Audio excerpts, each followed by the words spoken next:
उत्तर वैदिक काल के राजनीतिक एवं सामाजिक जीवन के बारे में हम पहले वीडियो में बात कर चुके हैं और उसी क्रम को आगे बढ़ाते हुए आज हम बात करने वाले हैं उत्तर वैदिक कालीन लोगों के आर्थिक एवं धार्मिक जीवन के बारे में। अगर आर्थिक जीवन के बारे में बात करें तो आपने पूर्व वैदिक काल में जो देखा था कि पूर्व वैदिक काल के लोग कृषि की अपेक्षा पशुपालन को ज़्यादा महत्व देते थे, क्योंकि उस समय लोगों का जीवन कैसा था, अस्थायी था। वो स्थायी रूप से किसी एक जगह पर निवास नहीं करते थे, इस वजह से वहाँ पर कृषि को कम महत्व दिया गया और कृषि की अपेक्षा पशुपालन को ज़्यादा इंपॉर्टेंस दी गई।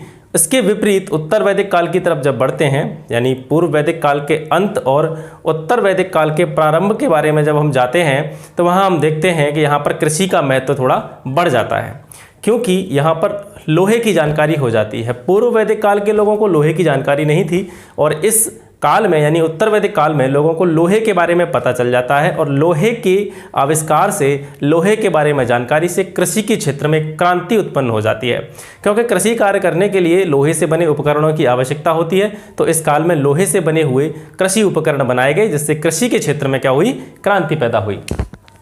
तो आर्थिक जीवन के बारे में बात करें तो कृषि के महत्व में यहाँ वृद्धि होती है, क्योंकि लोहे का प्रयोग और लोहे के साक्ष्य के बारे में बात करें तो पहले भी मैं बता चुका हूँ, जब मैंने एक सारांश बताया था इस सारी चीज़ों का, तो मैंने बताया है कि लोहे का जो साक्ष्य मिलता है यहाँ पर 1000 ईस्वी पूर्व के आसपास एटा जिले के अतरंजी खेड़ा नामक स्थान से हमें जो लोहे के बारे में पता चलता है।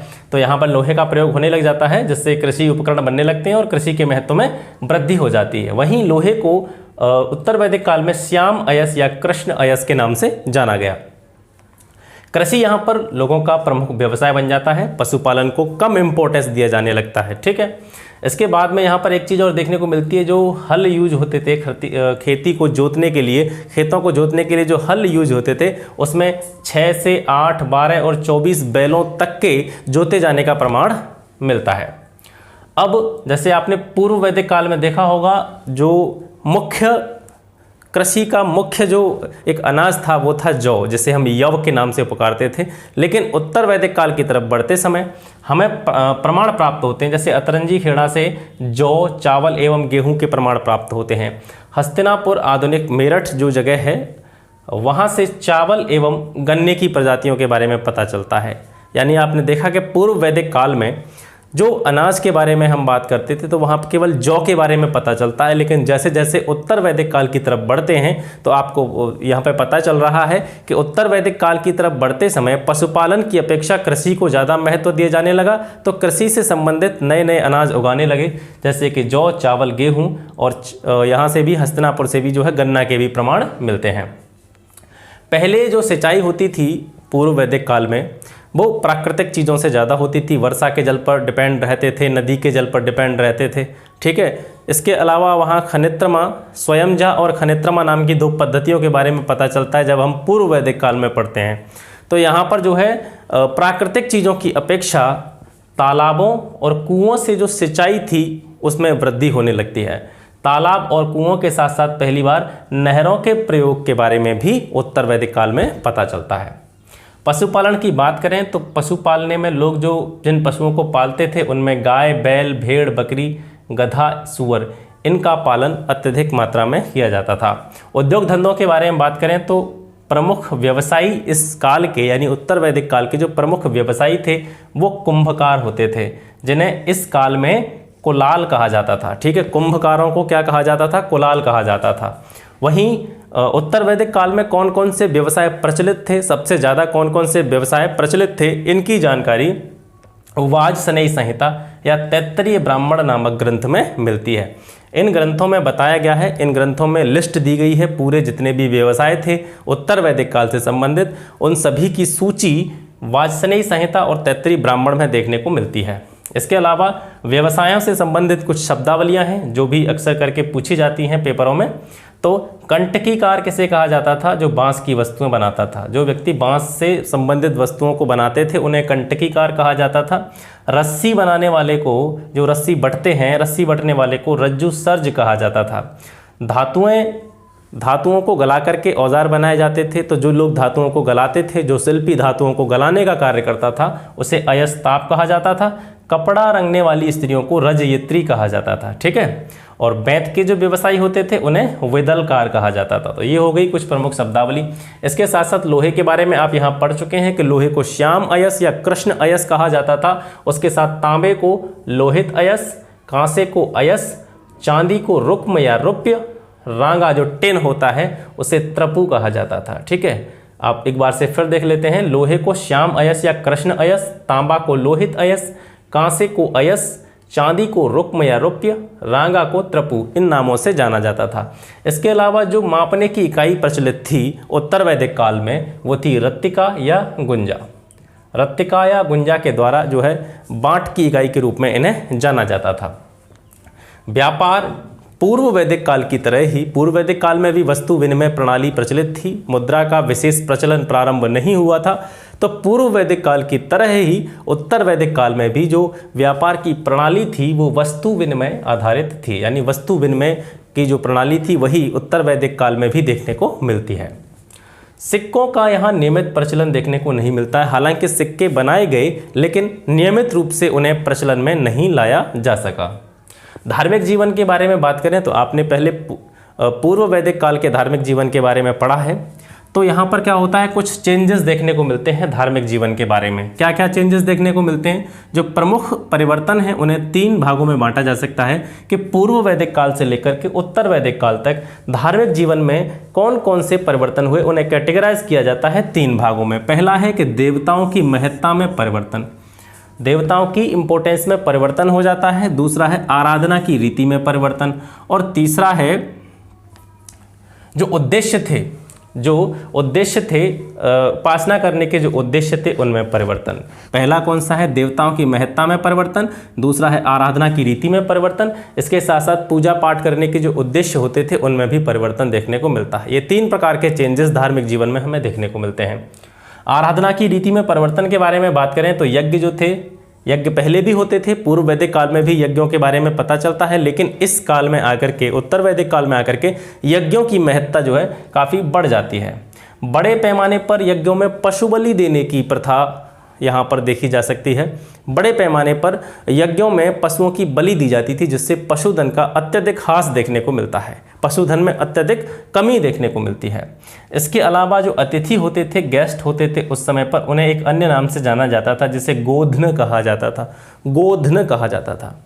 इन्हें गोधन इसलिए कहा जाता था क्योंकि इस काल में जो अतिथि होते थे, गेस्ट आते थे, उन्हें गोमांस खिलाने का प्रचलन देखने को मिलता है। अतिथियों को गाय का मांस खिलाया जाता था, इसलिए उन्हें गोधन कहा जाता था।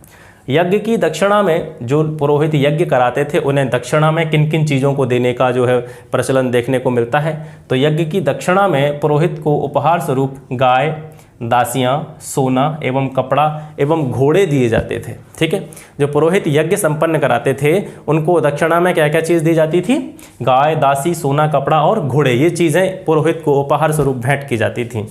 इसके अलावा यहाँ पर यह भी देखने को मिलता है कि उत्तर वैदिक काल में जो पुरोहित थे वो लालची होने लगे। पुरोहितों के मन में लालच की भावना पैदा हो गई। पुरोहितों ने अपने आप नियम बनाना प्रारंभ कर दिया। वो कहने लगे कि पुरोहितों को दान में भूमि भी दी जानी चाहिए, पुरोहितों को दान में भूमि भी दी जानी चाहिए। यहाँ पर ऐसे ऐसे प्रमाण देखने को मिलते हैं कि जो पुरोहित राजसूय यज्ञ कराता था या फिर अश्वमेघ यज्ञ कराता था उसे भेंट स्वरूप 2 लाख से अधिक गायों को उपहार स्वरूप देने का भी प्रमाण मिलता है। तो यहाँ से ये देखने को मिलता है कि पुरोहितों के मन की जो इच्छाएं थीं वो बढ़ने लगीं और वो अत्यधिक लालच के वशीभूत हो गए।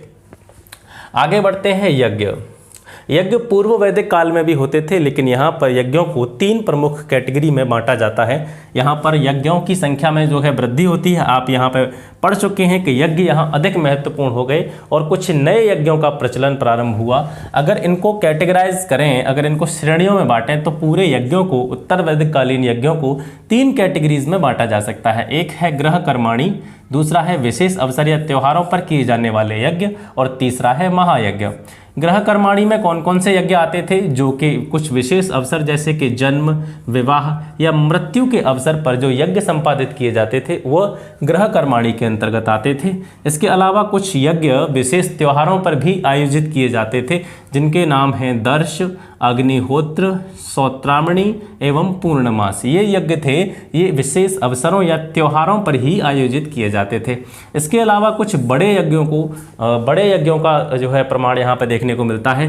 ये महायज्ञ होते थे और ये कई दिनों तक चलते थे। इसमें राजा के साथ साथ उसकी प्रजा या जनता जो भी होती थी, वहाँ के जो लोग होते सभी सम्मिलित रूप से हिस्सा लेते थे। ऐसे यज्ञों के नाम हैं सोम यज्ञ, अग्निष्टोम यज्ञ, अश्वमेघ यज्ञ, राजसूय यज्ञ और वाजपेय यज्ञ। ये जो महायज्ञ की श्रेणी में आते थे। ठीक है, ये सारे यज्ञ जो हैं ये काफ़ी दिनों तक चलते थे। इसमें राजा के साथ साथ उसकी प्रजा और वहाँ के जो लोग थे वो सभी सम्मिलित रूप से हिस्सा लेते थे। आपने पढ़ा होगा, जब मैंने वैदिक साहित्य के बारे में आपको पढ़ाया था तो वैदिक साहित्य में आपने देखा कि ऋग्वेद, यजुर्वेद, अथर्ववेद, सामवेद, इन सभी के अलग अलग अपने अपने पुरोहित थे। तो वहाँ पर वैदिक साहित्य के बारे में पढ़ा रहे थे तो मैंने वहाँ पर सभी पुरोहितों के बारे में बता दिया। लेकिन यहाँ पर समझने की बात यह है कि जिन पुरोहितों के बारे में हमने वैदिक साहित्य में पढ़ा, हर वेद का अपना एक पुरोहित होता था जो उसके मंत्रों का उच्चारण करता था या मंत्रों की स्तुति करता था। तो उन पुरोहितों के बारे में यहाँ पर बात कर रहे हैं कि प्रत्येक वेद के अपने पुरोहित हो गए। ऋग्वेद, यजुर्वेद, अथर्ववेद, सामवेद के जो पुरोहित आपको वैदिक साहित्य में देखने को मिलते हैं, वो उन पुरोहितों का जो है उत्थान जो होता है, उनकी उत्पत्ति जो होती है वो यहीं पे आके होती है उत्तर वैदिक काल में। उत्तर वैदिक काल में ही प्रत्येक वेद के अपने पुरोहित हो गए। इसके साथ साथ अब प्रत्येक वेद के अपने अपने पुरोहित तो हो ही गए थे, इसके साथ साथ उनके सहायकों का भी वर्णन देखने को यहाँ पर मिलता है। ठीक है, इसके अलावा धार्मिक उद्देश्यों में परिवर्तन देखने को मिलता है। पहले आपने पढ़ा था पूर्व वैदिक काल में उपासना का उद्देश्य क्या होता था। एक शब्द में अगर हम कहना चाहें तो उपासना का उद्देश्य होता था लौकिक, पारलौकिक सोच उनकी नहीं थी। वो इसी जीवन से संबंधित उद्देश्यों की पूर्ति के लिए ही भगवान की उपासना करते थे। लेकिन उत्तर वैदिक काल की तरफ जब हम बढ़ते हैं तो हमें पता चलता है जो सोच उनकी लौकिक थी वो पारलौकिक में चेंज होती जाती है, क्योंकि पूर्व वैदिक काल में पुनर्जन्म जैसी चीज़ों की जो है प्रचलन देखने को नहीं मिलता है। पुनर्जन्म जैसी चीज़ों के बारे में पता नहीं चलता है। लेकिन यहाँ उत्तर वैदिक काल में पुनर्जन्म के बारे में भी बताया गया है और इसका उल्लेख किया गया है शतपथ ब्राह्मण में। या तो पुनर्जन्म जैसी सोच का विकास होता है इधर, और जो उनका उद्देश्य था उपासना करने का, भगवान की आराधना करने का, जो उनका उद्देश्य लौकिक हुआ करता था पूर्व वैदिक काल में, ये पारलौकिक सोच में परिणत हो जाता है। ठीक है, यानी ये दूसरी दुनिया में विश्वास करने लग गए, ये मानने लग गए कि आदमी मृत्यु के बाद दूसरा जीवन प्राप्त करता है और इसी के लिए वो अपने धार्मिक उद्देश्यों की पूर्ति किया करते थे। उत्तर वैदिक काल में इन सभी धार्मिक जीवन के बारे में आप पढ़ चुके हैं। इसके साथ साथ एक प्रमुख चीज़ देखने को मिलती है, वो है विज्ञान एवं प्रौद्योगिकी का विकास। विज्ञान एवं प्रौद्योगिकी का विकास भी बड़े उच्च कोटि के स्तर पर हुआ था उत्तर वैदिक काल में। क्या क्या हुआ था, यहाँ के जो लोग थे उत्तर वैदिक कालीन संस्कृति से संबंधित, सभ्यता से संबंधित जो लोग थे, वे अंक गणित, बीज गणित और रेखा गणित के बारे में काफ़ी कुछ जानते थे। ठीक है, इसके साथ साथ उन्हें स्थानीय मान एवं संख्याओं के निरपेक्ष मान की भी जानकारी हो गई थी। शून्य का आविष्कार तो बहुत पहले से ही हो चुका था, ऋग्वैदिक काल में ही आपको शून्य के बारे में देखने को मिल जाता है। ठीक है, तो यहाँ पर उसके साथ साथ घन, घनमूल, वर्ग, वर्गमूल, इन सभी क्रियाकलापों से भी लोग परिचित हो चुके थे। गणित के क्षेत्र में भी उन्होंने काफ़ी उन्नति की थी और गणित के क्षेत्र में उन्नति के साथ साथ ज्योतिष का विकास भी उत्तर वैदिक काल में देखने को मिलता है। वो लोग जानते थे ग्रह एवं नक्षत्रों की गति के बारे में। ज्योतिष के विकास के साथ साथ ग्रह एवं नक्षत्र एवं आकाशीय पिंडों की गति के बारे में भी उत्तर वैदिक कालीन सभ्यता के लोग अच्छी तरह से परिचित थे। वो ये जानते थे कि पृथ्वी सूर्य का चक्कर लगाती है एवं पृथ्वी का एक उपग्रह चंद्रमा है और चंद्रमा पृथ्वी के चारों ओर घूमता है। इस चीज़ के बारे में भी वो जान चुके थे। और जो गणनाएं आज वर्तमान स्थिति में वैज्ञानिक दृष्टिकोण के हिसाब से निकाली जाती हैं, सूर्य और पृथ्वी की दूरी, पृथ्वी और चंद्रमा की दूरी, पृथ्वी का अपनी अक्ष पर घूमना, सूर्य का चारों ओर पृथ्वी का चक्कर लगाना, ठीक है, तो ये जो है ये चीज़ें उस उत्तर वैदिक काल में ही जो है बिल्कुल क्लियर हो चुकी थी। और जो इनका डाटा निकल के आता है वर्तमान स्थिति में, वो उस टाइम की गणनाओं के लगभग बेहद करीब माना जाता है। यानी ये काफ़ी आश्चर्यचकित कर देने वाली बात है कि जब आज विज्ञान और टेक्नोलॉजी जो है इतनी विकसित हो चुकी है, उस समय में हमने इन सारी गणनाओं को एक बार फिर से निकाला है। ये सारी गणनाएं वो लोग यानी उत्तर वैदिक कालीन संस्कृति के लोग किस प्रौद्योगिकी, किस टेक्नोलॉजी, किस वैज्ञानिक परिस्थितियों में किस तरीके से उन्होंने इन सारी गणनाओं का आकलन किया होगा। तो ये हो गया उत्तर वैदिक कालीन संस्कृति के बारे में, और आज उत्तर वैदिक कालीन संस्कृति पूरी तरह से समाप्त हो जाती है। आशा करता हूँ आज की क्लास आपको पसंद आई होगी, और अगर आपको ये क्लास अच्छी लगती है और या आपके कोई इस क्लास से संबंधित कोई क्वेरी है तो आप कमेंट बॉक्स में जाके कमेंट कर सकते हैं। और आप अगर कमेंट करेंगे तो इससे हमें अगली क्लास देने के लिए और अगला वीडियो बनाने के लिए एक मोटिवेशन मिलता है। तो मिलते हैं फिर आपसे अगली वीडियो में, तब तक के लिए नमस्कार।